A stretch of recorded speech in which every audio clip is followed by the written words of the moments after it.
এর আগে তোমরা সরল সুদে অঙ্ক কষা শিখেছো, কিন্তু বাস্তবে তুমি যদি ব্যাংক বা কোথাও টাকা রাখো, তাহলে তুমি সরল সুদে যে সুদ আসে তার থেকে দেখবে তুমি বেশি সুদে পাচ্ছ। যেমন ধরো তুমি ব্যাংকে 1,000 টাকা জমা রেখেছো 5% সুদে, তাহলে 2 বছর বাদে তোমার সুদ হওয়া উচিত ছিল 100 টাকা, কিন্তু তুমি যখন দেখছো তখন দেখছো সেটা 100 নয়, তার থেকে বেশি। তাহলে কি হচ্ছে না, আমরা সরল সুদে অঙ্ক কষার সময় দেখেছি যে সুদ সমান সমান পি আর টি ভাগ 100, অর্থাৎ প্রিন্সিপাল বা আসল, সুদের হার এবং সময়ের সাথে সুদ সরল সম্পর্কে থাকে। এবার আমরা এখানে দেখছি যে আমাদের সুদের হার একই আছে, অর্থাৎ 5%। সময় প্রথম বছর 1 বছর, তারপরেও 1 বছর বাদে আমরা দেখছি, তাহলে তো আমাদের সুদ পরিবর্তন হওয়ার কথা নয়, কিন্তু হচ্ছে। তাহলে কোথায় পরিবর্তনটা হচ্ছে? আসলে প্রথম বছর আমরা 1,000 টাকা আসলের ওপর সুদ নির্ণয় করছি, কিন্তু দ্বিতীয় বছর আমাদের আসলটা প্রথম আসল যোগ সুদ, সেই যে মোট সুদ আসল তার ওপর আবার 5% সুদ পাচ্ছি। এই থেকেই আমাদের সুদের পরিমাণ প্রথম বছরে যা পাই তার পরের বছরে বেড়ে যায়।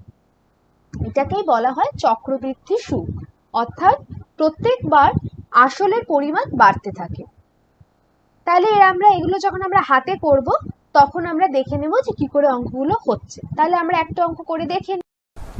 এতদিন আমরা সরল সুদের অঙ্ক বসেছি, এবার দেখব কি করে চক্রবৃদ্ধি সুদের নির্ণয় করা হয়। আমরা প্রথমেই কি বলেছি, চক্রবৃদ্ধি সুদের ক্ষেত্রে প্রতি বছর যে সুদ পাই আমরা সেটিকে আসলের সঙ্গে যোগ করে আমরা যে সুদাসল পাই তার উপর আবার পরের বছরে সুদ নির্ণয় হয়। তাহলে দেখি আমাদের অঙ্কতে কি বলেছে না, 30,000 টাকার বার্ষিক 6% চক্রবৃদ্ধি সুদের হারে 2 বছরে মোট সুদ ও সমূল চক্রবৃদ্ধি সুদ কত হবে হিসেব করে লিখি। তাহলে আমাদের সুদের হার 6%, তাহলে 1 বছরে 100 টাকায় সুদ হয় 6 টাকা, তাহলে 1 বছরে আমাদের কাছে আছে 30,000 টাকা। 30,000 টাকায় সুদ হয় ভাগ 100 টাকা, অর্থাৎ 1,800 টাকা সুদ হয় 1 বছরে। তাহলে 1 বছরে সুদ আসল কত হয়? 30,000 যোগ 1,800, অর্থাৎ 31,800 টাকা। এর পরের বছর যখন আমরা সুদ নির্ণয় করব তখন আমরা এর উপরে সুদ নির্ণয় করব। তাহলে দেখি পরের বছরেও সুদের হার একই থাকছে, অর্থাৎ পরের 1 বছরে 100 টাকায় সুদ হয় 6 টাকা, পরের 1 বছরে 31,800 টাকায় সুদ হয় 31,800 গুণ 6 ভাগ 100,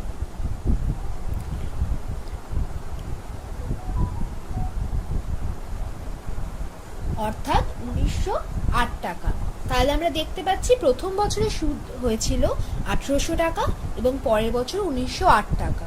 তাহলে আমরা দেখছি যে চক্রবৃদ্ধি সুদে যদি আমরা টাকা জমা রাখি তাহলে সুদের পরিমাণ বাড়ে।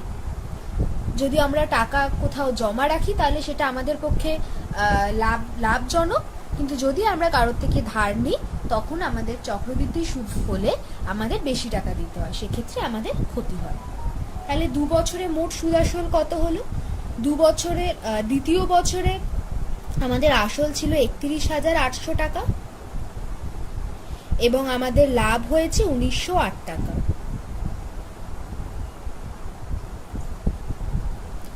অর্থাৎ 33,708 টাকা আমাদের 2 বছরে সবৃদ্ধি মূল বা সুদাসল আমরা পাচ্ছি। তাহলে মোট চক্রবৃদ্ধি সুদ, অর্থাৎ আমি মোট সুদ কত হলো না, আমাদের একদম প্রথমে আমাদের আসল ছিল 30,000 টাকা, অর্থাৎ আসল এবং সুদাসল আমরা দ্বিতীয় বছরের শেষে পাচ্ছি 33,700 টাকা। তাহলে মোট সুদ হয়ে যাবে সুদাসল বিয়োগ আসল, অর্থাৎ 33,708 বিয়োগ 30,000, অর্থাৎ 3,708 টাকা হয়ে গেল। এবার আমরা দেখছি আমাদের এই অঙ্কটা করতে অনেকগুলো স্টেপস লাগছে। প্রথমে আমাদের 1 বছরের সুদ, সেখান থেকে সুদাসল, আবার দ্বিতীয় বছরের সুদ, দ্বিতীয় বছরের সুদাসল। এবার আমরা অন্য একটা পদ্ধতি দেখব যেখানে অঙ্কটি আরো তাড়াতাড়ি করা যাবে। সরল সুদে অঙ্ক কষার সময় আমরা এরকম করেছিলাম না, আসলকে পি টাকা, সুদের হারকে R% এবং সময়কে আমরা n বছর ধরছি। তাহলে আমরা সরল সুদে কি দেখেছি, সুদ I সমান সমান PRN ভাগ 100, এটা আমরা দেখেছি। এবার এরকমই আমরা আরেকটি ফর্মুলা বার করব চক্রবৃদ্ধি সুদের ক্ষেত্রে। প্রথমে আমরা একই রকম ভাবে যাই না, 1 বছরে সুদ কত, অর্থাৎ PR, এখানে n হচ্ছে 1, কারণ আমরা 1 বছরের সুদ নির্ণয় করছি, ভাগ 100, অর্থাৎ PR ভাগ 100। তাহলে প্রথম বছরের সুদ আসল P যোগ সুদ PR ভাগ 100। এখান থেকে P কে আলাদা করে নিলে P গুণ 1 প্লাস R ভাগ 100। এবার দ্বিতীয় বছরের সুদ, দ্বিতীয় বছরে আমাদের আসল হচ্ছে এইটা, এর ওপর R% সুদ, তাহলে আসল গুণ R, এখানেও গুণ 1, কারণ আবার পরের 1 বছরে আমরা সুদ নির্ণয় করছি, ভাগ 100। দ্বিতীয় বছরে সুদ আসল কত, P গুণ 1 যোগ R ভাগ 100 যোগ দ্বিতীয় বছরের সুদ কত, P গুণ 1 প্লাস R ভাগ 100 গুণ R ভাগ 100। এখান থেকে আবার আমরা P গুণ 1 প্লাস R বাই 100টাকে আলাদা করে নিলে আবার এদিকে পাচ্ছি 1 প্লাস 100, সেটা সমান সমান হয়ে যাচ্ছে P গুণ P গুণ 1 প্লাস R বাই 100 দ্বিঘাত বা স্কোয়ার। তৃতীয় বছরের সুদ আবার একই রকম, PR ভাই 100, যেখানে P হচ্ছে এত।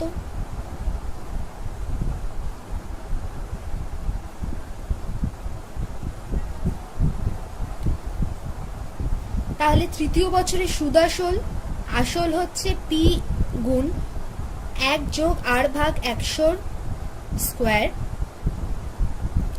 যোগ P গুণ 1 প্লাস R বাই 100 স্কোয়ার গুণ R ভাগ 100।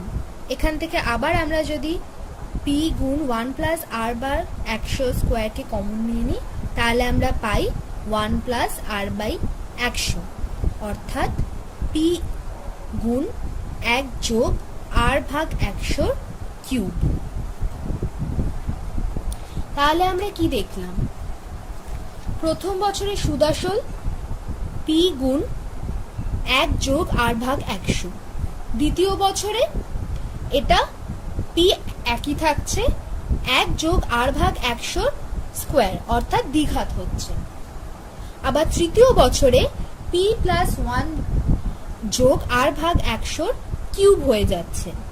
এরকম করে আমরা যদি nth বছরে n নম্বর বছরে সুদাসল দেখি, তাহলে এখান থেকে আমরা দেখতে পারি সেটা হয়ে যাবে P গুণ 1 যোগ R ভাগ 100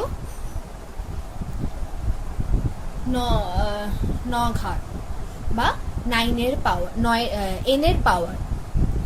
এবার এখানে আমাকে যত বছর বলবে n এর জায়গায় সেই মান বসালে আমরা সুদাসল পেয়ে যাব। যেমন এখানে আমরা দেখেছি দ্বিতীয় বছরে, অর্থাৎ n সমান সমান 2, যদি n সমান সমান 2 হয় তাহলে সুদাসল কত হয়ে যায়, P গুণ 1 যোগ R ভাগ 100 পাওয়ার 2 বা দ্বিঘাত, একই জিনিস, এটা আমরা আগেই দেখেছি। তাহলে এবার থেকে আমরা যখন চক্রবৃদ্ধি সুদে সুদাসল নির্ণয় করব তখন আমরা এই ফর্মুলাটি ইউজ করব। সুদাসল সমান সমান P গুণ 1 যোগ R ভাগ 100 টু দি পাওয়ার n। ঠিক আছে, কারণ আমরা সরল সুদে একটা ফর্মুলা ইউজ করতাম যে সুদ সমান সমান পি গুণ আর গুণ টি ভাগ 100, সেরকমই আমরা এখানে সুদ আসলের ক্ষেত্রে একটি ফর্মুলা পাচ্ছি। এবার আমরা আরেকটি অঙ্ক দেখে নেব। এটাই তোমাদের গণিত প্রকাশ বইয়ের চক্রবৃদ্ধি সুদ চ্যাপ্টারের 5 নম্বর অঙ্ক। কি বলেছে? বার্ষিক 5% চক্রবৃদ্ধি সুদের হারে 80,000 টাকার আড়াই বছরের সমূল চক্রবৃদ্ধি কত হবে? আড়াই বছর, তাহলে প্রথমে আমরা এটাকে 2 বছরের চক্রবৃদ্ধি সুদ বার করব, তারপরে অর্ধেক বছরের। তাহলে দেখা যাক, তাহলে আমরা যে নতুন ফর্মুলাটি শিখলাম সেইটি ব্যবহার করে আমরা অঙ্কটি করার চেষ্টা করি। তাহলে চক্রবৃদ্ধি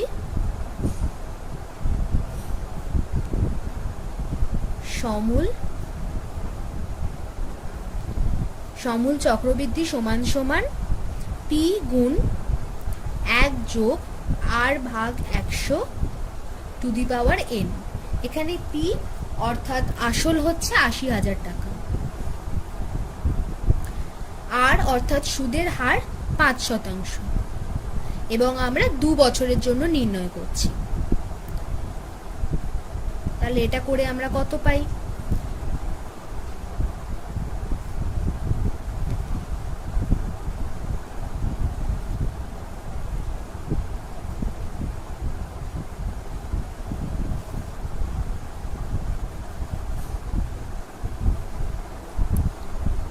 একুশ গুণ 21 হয় 441 টাকা, তাহলে 8,820 টাকা। এখানে এটি 200 হবে, তাহলে পাচ্ছি 88,200 টাকা। এটি হয়ে যাচ্ছে 2 বছরের সুদ আসল। তাহলে 2 বছরের পরে যে অর্ধেক বছর আছে সেই বছরের আসল শেষের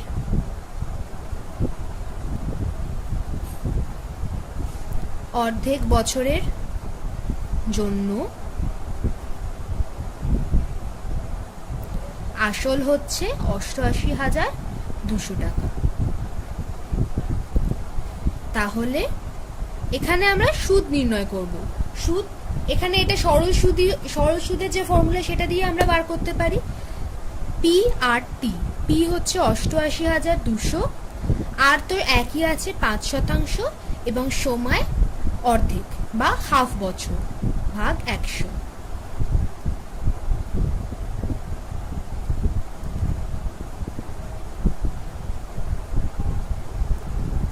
অর্থাৎ 2,200 টাকা। তাহলে 2 বছর পরে সমূল চক্রবৃদ্ধি হয়েছে 88,200 টাকা, এবং তারপরে হাফ বছরে সুদ হয়েছে এত টাকা। তাহলে আড়াই বছর পরে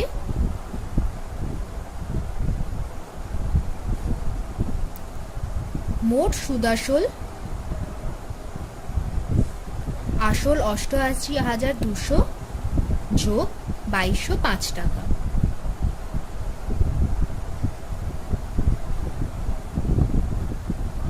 অর্থাৎ 90,405 টাকা। ঠিক আছে, এবার এখানে যে আমরা এই ফর্মুলাটা পেয়েছি এর উপরে বিভিন্ন অঙ্ক আসে, যে কখনো হয়তো সমূল চক্রবৃদ্ধি সুদ দিয়ে দিল, তোমাকে আসল বা প্রিন্সিপাল বার করতে হবে, কখনো বা সময় বের করতে হবে, কখনো বা সুদের হার বের করতে হবে। এখানে 1, 2, 3 এবং 4টে আমাদের অজানা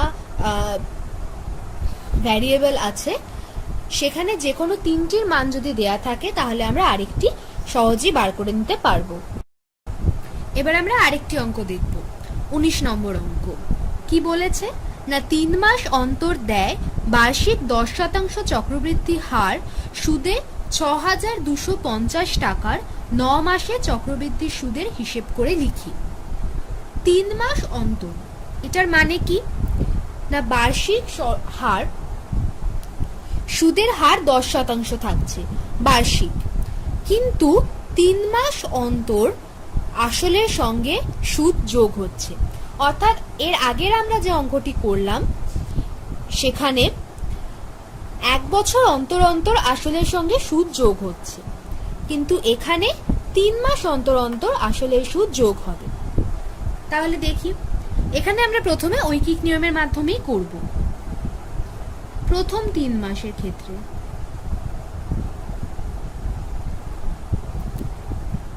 এখানে আমরা সরল সুদে যে ফর্মুলা ধরে করেছি আই সমান সমান পি আর টি, সেই ফর্মুলা ধরেই করব। প্রথম মাসে সুদ সমান সমান পি আর টি ভাগ 100। পি হচ্ছে ৬,২৫০ টাকা, আর অর্থাৎ সুদের হার 10% এবং সময় 3/12 ভাগ 100। 3/12 অর্থাৎ 3 মাস ভাগ 12 মাস 1 বছরে, অর্থাৎ 3/12 বছর।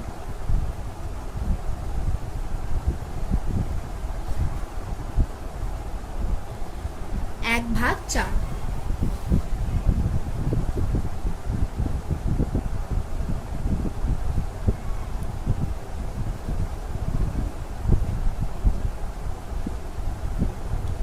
অর্থাৎ 156.25 টাকা।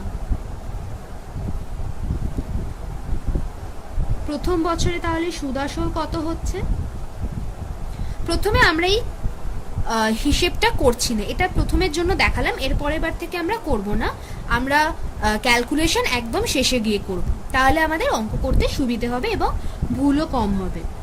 সুদ আসল সুদ ৬,২৫০ টাকা যোগ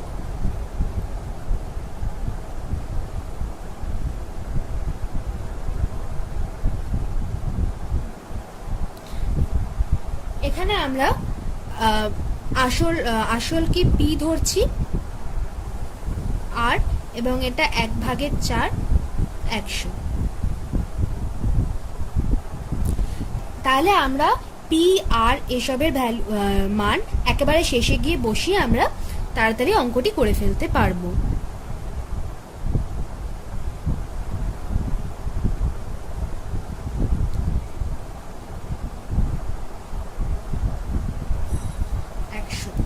তাহলে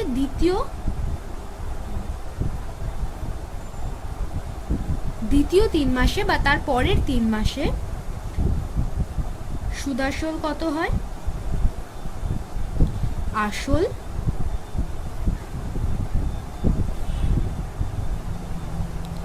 যোগ সুদ পি আর টি, সময় আবার 1/4 হবে, সময় আবার 1/4 হবে, কারণ পরের 3 মাস মানে 1/4 বছর। এখান থেকে আমরা পি গুণ 1 প্লাস আর ভাগ 4 ভাগ 100 কমন নিয়ে আবার পাই 1 যোগ আর ভাগ 4 ভাগ 100, অর্থাৎ 100 পাওয়ার 2 বা দ্বিঘাত। শেষের 3 মাস সুদ আসল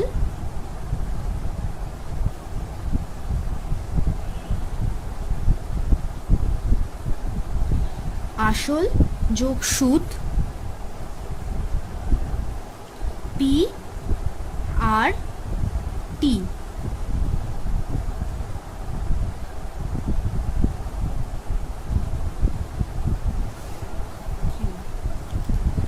এবার আমরা এটাকে একটু পর্যালোচনা করি যে এটা আমরা কি পেলাম। আমাকে যদি এখানে বলতো 6 মাস অন্তর অন্তর আমাদের আসলের পরিমাণ বাড়ে, তাহলে কি আমরা এত বড় করে অঙ্কটা করব না। আমরা একটু দেখি, আমাদের বলেছে 3 মাস অন্তর, 3 মাস অন্তর 1 বছরে 4 ভাগ হয়, তাই তো? তাহলে 3 মাস মানে হচ্ছে 1/4 বছর। 6 মাস মানে হচ্ছে 6/12, অর্থাৎ 1/2 বছর বা অর্ধেক বছর। এটাকে আমরা যদি n ধরি এন মাস। এনটা অবশ্যই 12 থেকে কম, কারণ যদি 12 থেকে বেশি হয় তাহলে সেখানে আমরা 1 বছর এত মাস এরকম করে পাবো। আচ্ছা, যদি আমাদের এন মাস পরে আসলের পরিমাণ বাড়ে তাহলে এন ভাগ 12 বছর। তাহলে এটাকে আমরা যদি আরো সাধারণ করে দেখতে চাই তাহলে সুদাসল হবে পি গুণ 1 যোগ আর ভাগ 4 অথবা আর গুণ 1/4। সেটাকে আমরা সাধারণভাবে কি পেয়েছি, এন ভাগ আর। যখন এন 3 মাস তখন এটা 1/4 হয়ে যায়, যখন এন 6 মাস তখন 6 ভাগ 12 অর্থাৎ 1/2 হয়ে যায়। তাহলে আমরা এটা কি লিখতে পারি, আর গুণ এন ভাগ 12 ভাগ 100। এবার দেখো এখানে টু দি পাওয়ার 3 অর্থাৎ 3 মাস। এখানে যদি এন মাস হয় তাহলে এটা হয়ে যাবে এন। তাহলে দেখো এই ফর্মুলাতে আমরা এন সমান সমান যদি 3 বসাই তাহলে এখান থেকে এই ফর্মুলাটা চলে আসছে। আবার এই ফর্মুলাটায় যদি আমরা 6 বসাই অর্থাৎ 6 মাস অন্তর অন্তর যদি আমাদের আসল বৃদ্ধি পায় তাহলে এটা কি হয়ে যাবে, তাহলে আর যদি আমরা 1 বছর ধরি, 1 বছরে আমরা কত সুদ পাবো না পি গুণ 1 যোগ আর 6 ভাগ 12 অর্থাৎ 1/2 অর্থাৎ r/2 ভাগ 100 টু দি পাওয়ার 2। কারণ এন সমান সমান আমরা 6 মাস নিয়েছি। আচ্ছা সরি, এখানে এই যে 3 মাস, এই 3টা আমরা কোত্থেকে পাই না, আমাদের 9 মাস বলেছে ভাগ 3 মাস অর্থাৎ 3। এটা হচ্ছে সময় যদি আমাদের টি দেয় ভাগ 9।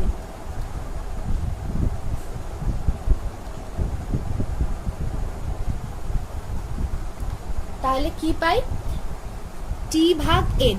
এখানে টি হচ্ছে কত সময় আমাদের সুদ নির্ণয় করতে হবে এবং এন মানে হচ্ছে কত বছর অন্তর অন্তর আমাদের আসল বৃদ্ধি পাবে। তাহলে যদি 6 মাস অন্তর অন্তর আসল বৃদ্ধি পায় তাহলে 1 বছরে এই ফর্মুলাটা কি হয়ে যাবে না টি সমান সমান 12 মাস মানে 1 বছর এবং এন হচ্ছে 6 মাস। তাহলে 12 ভাগ 6 অর্থাৎ এখানে 2 চলে আসবে। ঠিক আছে।